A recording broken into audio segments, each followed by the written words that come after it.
అదేవిధంగా నేను పెద్ద ట్రబుల్ షూటర్ అంటారు. ట్రబుల్ షూటర్ కాదు, ఈజ్ అ బబుల్ షూటర్. ఆయన ఏంటంటే ట్రబుల్ ఆయన్నే క్రియేట్ చేస్తాడు, చేసి నేనే సాల్వ్ చేసినట్టు నటిస్తాడు.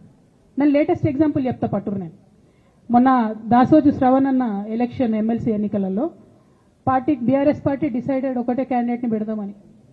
కానీ హరీష్ రావు గారు ఇంటర్నల్గా బీజేపీ వాళ్ళతో మాట్లాడుకొని ఏం చెప్తారంటే, మీ దగ్గర నుంచి ఒక క్యాండిడేట్ని ఇవ్వండి, నేను మామయ్యని కన్విన్స్ చేసి రెండో క్యాండిడేట్కి పెట్టిస్తా అంటే he wants to create a trouble. ఈ క్రైసిస్లో ఆల్రెడీ మన పార్టీలోకి వెళ్ళి 10 మంది ఎమ్మెల్యేలు వెళ్ళిపోయినాక, 38 మందిలో 10 మంది పోయినాక నువ్వు ఇంకో సెకండ్ క్యాండిడేట్ని పెడితే ఎంత కన్ఫ్యూజన్ అవుతుంది?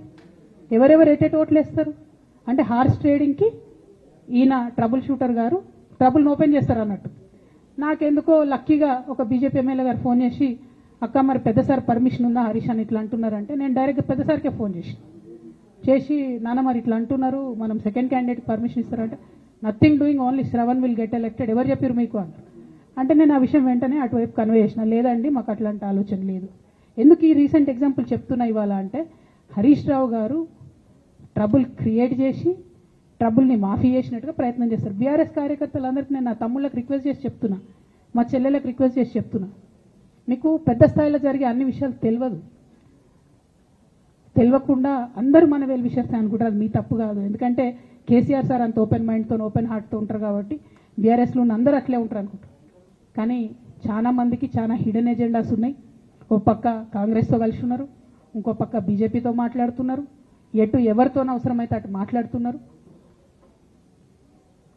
అదేవిధంగా 2018 ఎన్నికలలో హరీష్ రావు గారు 20-25 మంది ఎమ్మెల్యేలకు ఎన్నికలలో అడిషనల్ ఫండింగ్ ఇచ్చారు, పార్టీ ఇచ్చింది కాకుండా. ఏడికేళ్ళు వచ్చినాయి హరీష్ రావు గారికి అన్ని డబ్బులు? 100% కాళేశ్వరంలో జరిగిన అవినీతి నుంచి వచ్చిన డబ్బులే.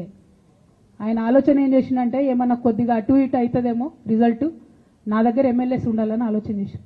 నీకు అసలు అట్లాంటి ఆలోచన ఎందుకు వచ్చింది? నేను కట్టప్పలాంటోని కేసీఆర్ గారి దగ్గర ఉండేటోని అంటావు కదా, నీకేం అవసరం వచ్చింది ఎమ్మెల్యేస్కి సపరేట్గా ఫండింగ్ ఇవ్వడానికి? ఎవరికి తెలియదు అనుకుంటారా? ఇవి ఎవరు చెప్పారు అనుకుంటారా? ప్రతి ఒక్కరు చెప్తారు ఎమ్మెల్యేస్ ఓపెన్. నా పేర్లు కూడా తెలుసు, చెప్తే బాగుండదు, ఎమ్మెల్యేలు ఇబ్బంది పడతారు. నేను అనేది ఏంటంటే, 2009లో రామన్న సిరిసిల్ల ఎలక్షన్లో మా బంధువుకు సంబంధించిన వ్యక్తులతోని 60 లక్షల రూపాయలు పంపిన హరీష్ రావు గారు రామన్నను ఓడగొట్టడానికి.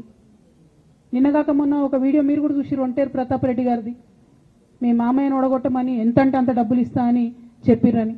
ఓ పక్క కేసీఆర్ గారిని ఓడగొట్టాలి, ఓ పక్క కేటీఆర్ గారిని ఓడగొట్టాలి, నిజామాబాద్లో నా ఎంపీ సెగ్మెంట్లో అందరు ఎమ్మెల్యేలను మేనేజ్ చేయాలి, అందరిని మన కేసీఆర్ కుటుంబాన్ని ఓడగొట్టాలి, విచ్ఛిన్నం చేయాలి. కానీ కేసీఆర్ గారి పేరుతో వచ్చేటటువంటి బెనిఫిట్స్ మాత్రం అన్నీ కావాలి. మరి ఇటువంటి వారిని నా రిక్వెస్ట్ కేసీఆర్ గారితో కేటీఆర్ గారితో, వారిని మీ పక్కన పెట్టుకొని నిజం మాట్లాడే నన్ను బయటకు పంపితే మరి పార్టీ బాగుంటుందా? దయచేసి ఆలోచన చేసుకోండి. నేనేమంటున్నా రామన్న మిమ్మల్ని అంటే,